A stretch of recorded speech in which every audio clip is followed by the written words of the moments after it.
ඔන්න අදත් ආවා මම ඔයාලත් එක්ක රස කෑමක් හදන හැටි පෙන්නන්න. මේ නම නම් ඔයාලා අහලා ඇති. මේකේ නම තමයි රිසොට්ටෝ.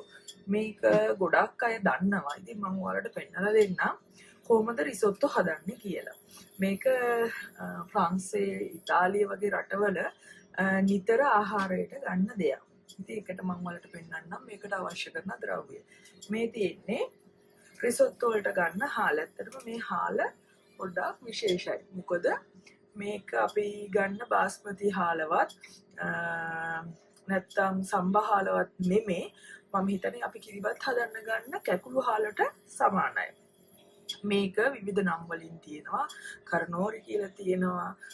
එතකොට විවිධ නම් වර්ග වලින් තියෙනවා මේ හාල ගන්න. මේක තමයි මෙහි විශේෂයෙන්ම රිසොට්ටෝ හදන්න අපි ගන්නෙ. ඊට අමතරව අපිට ඕන වෙනවා කපාගත් ලුණු ස්වල්පයක්, බටර්. එතකොට මේ තියෙන්නේ ග්‍රානා පදානා, පාර්මිජානෝ. එතකොට මේක චීස් වර්ගයක්. මේක කෑලි වශයෙන් තියෙනවා. මේ මම නම් දැන් මේක ගාගෙන තියෙන්නේ. මේකත් අනිවාර්යයෙන්ම අපි මේ රිසොට්ටෝ හදද්දී දාන මේගොල්ලෝ මේක අපි කිරිබත් කනවා වගේ ක්‍රීම් එකට තමයි ගොඩක් වෙලාවට කන්නේ. මේක විවිධ ඒක බේස් එක හදාගත්තන් පස්සේ මේකට විවිධ දේවල් ඇඩ් කරලා ඔයාලට හදාගන්න පුළුවන්. මේ තියෙන්නේ වෙජි ස්ටොක්. මේක ඔයාලා වෙජිටේරියන් විදියට හදනවා නම් ඔයාලට පුළුවන් එළවලු තම්බාගත් වතුරෙන්. වෙජි ස්ටොක් කියන්නේ එළවලු තම්බාගත් වතුර. ඉතින් ඔයාලට පුළුවන් මේක ඔයාලා මස් වලින් හදනවා නම් මේක මේ මස් ස්ටොක් එකකින් හදාගන්න. ඒක තම තමුගේ කැමැත්ත හැටියට තමයි ඒක කරන්න පුළුවන් වෙන්නේ. ඉතින් මම ඔයාලට පෙන්නන්නම් පියවරෙන් පියවර කොහොමද මේක කරන්නේ කියලා. ඉතින් එකටම අපි බටර් ස්වල්පේ මේකට දාලා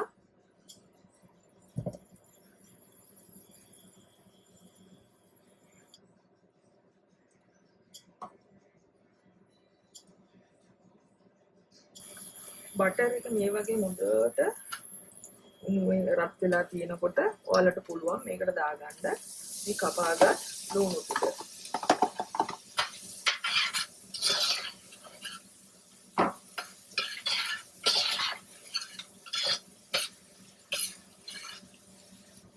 ලුණු ටික මේ වගේ රන්නම් පැහැලෙනකොට ඔයාලට පුළුවන් මේ හාල් ටික එකතු කර ගන්න.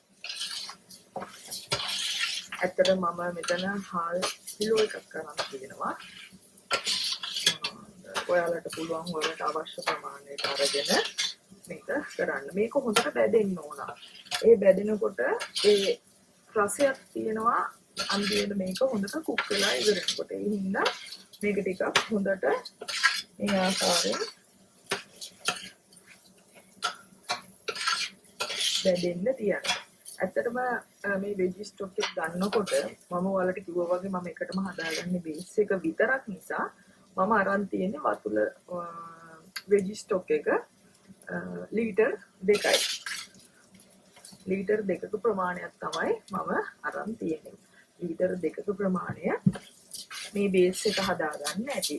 මොකද මේක ඕනාට වඩා බැරි වුණොත් ඔයාලා නැවත මේක කුක් කරනකොට මේක ඕනාට වඩා බැරි වෙනවා. එතකොට මේක කන්න ඒ කියන්නේ අමාරු නෝ.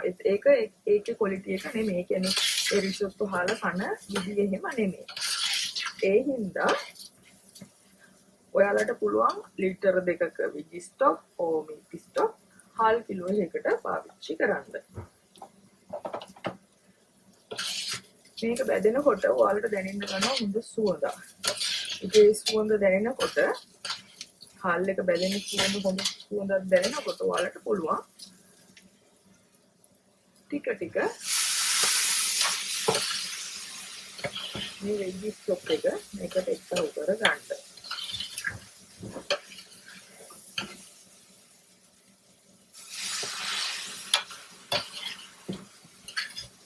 ඇත්තටම මේක මේ ප්‍රංශයේ ඉතාලිය වගේ රෙස්ටොරන්ට් වල වැඩ කරන අයට ඉතාමත් වැදගත්. මොකද ගොඩක් වෙලාවට මේ රිසොට්ටෝ එක ගොඩක් අය මේ එකපාරටම වතුර දාලා කුක් කරනවා. ඇත්තට මේක හොඳ ක්‍රමයක් නෙමෙයි. මොකද මේක ස්ලෝ කුක් කරනකොට තමයි මේකේ රස ඔක්කොම මේක ඇතුළෙම තියෙන්නේ. ඉතින් හොඳම දේ මේ විදිහට පොඩ්ඩ රෙඩි ස්ටොක් එක දාගන්න එක.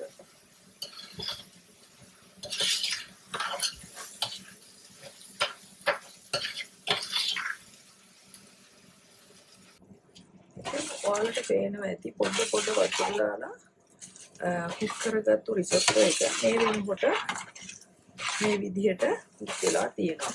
මම අර ඔයාලට කිව්වා වගේ මම මේක සම්පූර්ණම කුක් කරගන්න හේතුව අපි මේක ඕඩර් එකක් ආපුවාම අවශ්‍ය ප්‍රමාණය අරගෙන නැවත කුක් කරලා තමයි දෙන්නේ. මම ඔයාලට ඒක අවසානයක් පෙන්නන්නම් කොහොමද අපි කරන්නේ කියලා.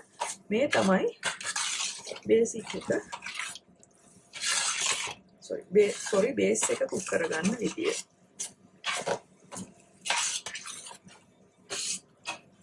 කුඩා දරුවන් ඇත්තටම මේ රිසොට්ටු කන්න හරීම ආසයි. මේකට දැන් ඔයාලට පුළුවන් ගාන පදාන එක්කහු කරගන්න. චීස් එක එක්කහු කරගන්න. මේ ග්‍රාන පදාන කියන්නේ ඉතාලියේ විශේෂ චීස් වර්ගයක්. මේක විශේෂයෙන්ම කුඩා දරුවන්ට හරිම ගුණයි කියලා කියනවා. අවුරුද්දත් ඉපදුණු ඒ කියන්නේ ළමයි කන්න පටන් ගත්තාම ඒ කාලය අතරතුර දෙන්න හොඳම චීස් වර්ගයක් කියලා තමයි මේ ග්‍රාන පදාන හඳුන්වන්නේ. ඒක ඔයාලට පේනවා ඇති දැන් වතුර ටික මෙයා වෙලා රිසොට්ටෝ එක කුක් වෙලා තියෙන විදිය. මේක ඊට පස්සේ වතුර ටික හොඳටම හිඳුනහම අපි මේක භාජනයකට මාරු කරගෙන මේක දානවා ෆ්‍රිජ් එකට. ෆ්‍රිජ් එකට දාලා කූල් වුණාන් පස්සේ මම ඔයාලට පෙන්නන්නම් මේකේ කොහොමද කුක් වෙලා දෙන්නේ. ඒ කියන්නේ එකට එක ඇයිලා නැතුව අපිට ඒක මෙහෙම මල් වගේ අතින් මේවා කරන්න පුළුවන් විදිහට තමයි මේක කුක් කරගන්න ඕනේ.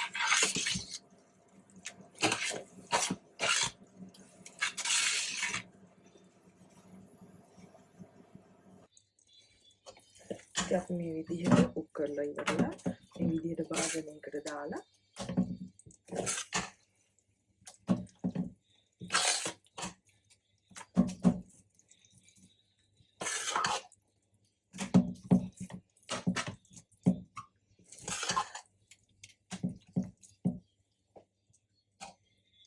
ෆ්‍රිජ් එකට දාගමු. ඉතින් මම අර ඔයාලට කිව්වා වගේ මේ තියෙන්නේ හොඳට බාගෙට කුක් කරගත්තු රිසොට්ටෝ බේස් එක. ඔයාලට පේනවා ඇති මේක එකිනෙකට ඇලෙන්නේ නැහැ.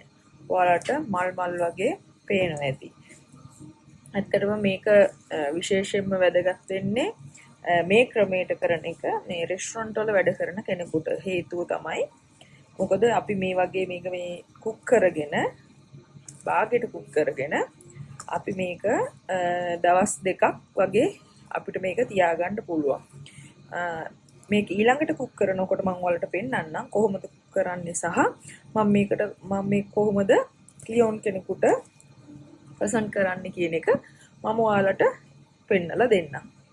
ඇත්තටම හරිම රසවත් සහ අපි වගේ රටවල අයට මේක ඉතා වැදගත් නොවුණත් මේ වගේ රටවල ඉන්න අයට ඉතාලිය ප්‍රංශය වගේ රටවල ඉන්න අයට මේ රිසොට්ටෝ කියන එක හරිම වැදගත්. හැම කෙනෙක්ම දන්න දෙයක් සහ නිතර හදන දෙයක්.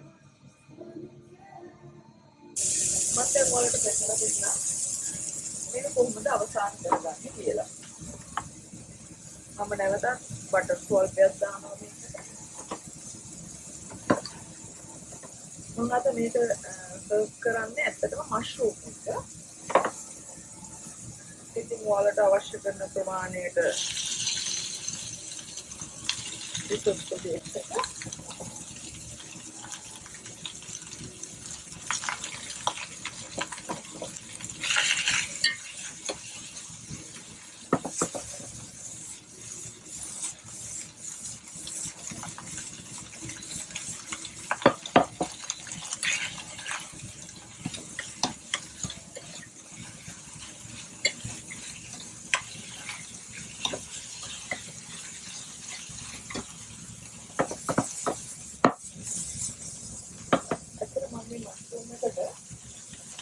අනිවාර්යයෙන් කිව්වා වගේ මම ගොඩක් වෙනවා කෑම හදනකොට අපේ කෑමකට මේක පැක් කරගන්නවා. මම මේ ඇක්චුලි දැන් මික්ස් පේස්ට් එකක් මේක රසවත් දෙන්න. දැන් ඔයාලට පේන්නේ මේක හොඳට දැඩිලා තියෙන්නේ. මම දැන් මේකට ඇඩ් කරගන්නවා. Baking stock. ඒ වගේ නැති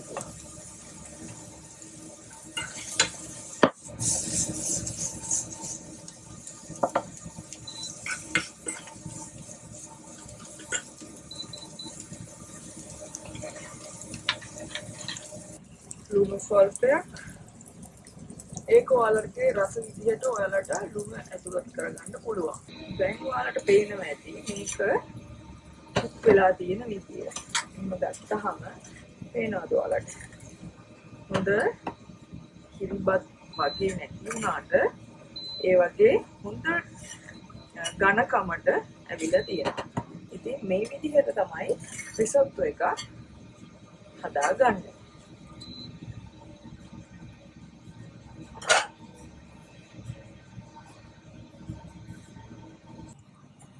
මම ඔයාලට පෙන්වන්න යන්නේ රිසොට්ටෝ එකේ අවසානය. ඔයාලට පේනවා ඇති රිසොට්ටෝ එක මෙන්න මේ ආකාරයට තමයි අවසානයේදී හොඳ කුක් වෙලා හොඳ කිරිබත් ඇත්තටම කිව්වොත් ඒක කිරිබත් එක හා සමානයි. මේක වැඩි ලික්විඩ් දෙන්නත් බෑ. මේක වැඩි තද වෙන්නත් බෑ.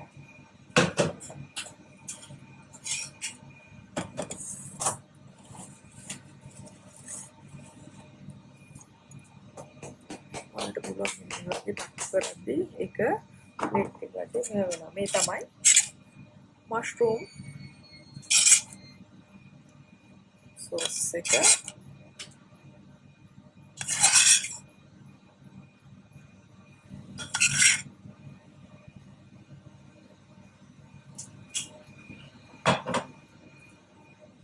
මේකට ඉතින් අපි ග්‍රානා පදාන හොඳට දා ගන්නවා.